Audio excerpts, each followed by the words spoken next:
போலயே கதை. இல்ல ஆண்டி, அவன் என்ன வீட்டுக்கு வர சொன்னானே. ஐயோ, அவன் அவங்க அப்பாவோட வெளிய போயிருக்கானேப்பா.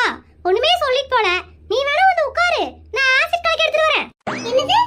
ஆசிடா? ஐயோ சாரிப்பா, அல்வான்னு சொல்றதுக்கு வாயில ஆசிட்னு வந்துச்சு.